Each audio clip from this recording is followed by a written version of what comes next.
Moje meno je Martin. Momentálne sa nachádzame pre strednou odbornou školu lesníckou v Prešove, kde študujem odbor lesníctvo, krajina, ekológia.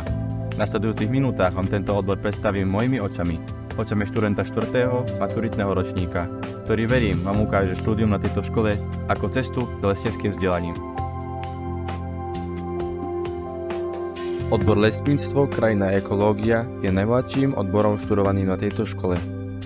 Pripravuje nás na riešenie mnohých ekologických víziev, ktoré nám pripravila moderná doba. Tak sa teda poďme pozrieť na to, ako prebieha štúdium v tomto odbore. Takže momentálne sa nachádzame v multimediálnej učebni, kde prebieha výučba jedného z odborných predmetov aplikovaná krajina ekológia. Žiaci sa pomocou informačno-geografického systému QGIS učia vytvárať mapy krajinnej štruktúry, ktoré sú v dnešnej dobe veľmi dôležité pre udržanie ekologickej stability krajiny.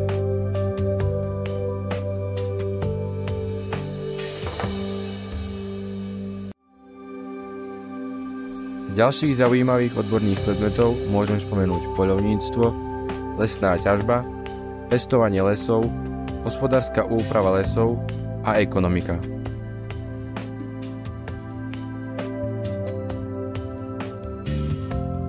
Školské lesy Cemiata sú výborným praktickým výukovým priestorom pre študentov lesníctva. Žiaci tu absolvujú praktické cvičenia a praxe, na ktorých pracujú s rôznymi modernými technológiami za účelom spracovania dát v softvéroch používaných lesníkmi.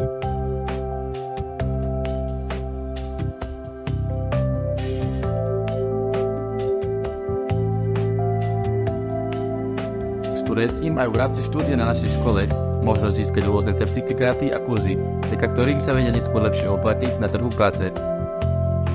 Žiaci majú možnosť získať zbrojný preukaz, absolvujú kurz ovládania lesníckych strojov, ďalej môžeme spomenúť vodičský preukaz, ktorý môžu študenti absolvovať počas štúdia, kde získajú vodičské oprávnenia kategórií B a T.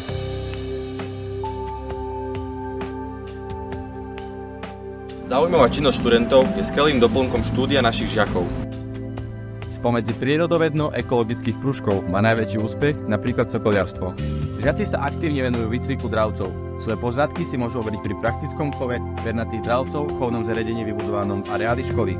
Medzi ďalšie krúžky našej školy patria napríklad včelársky krúžok, akvateraristický krúžok, krúžok lesníčarov či krúžok lesnej pedagogiky.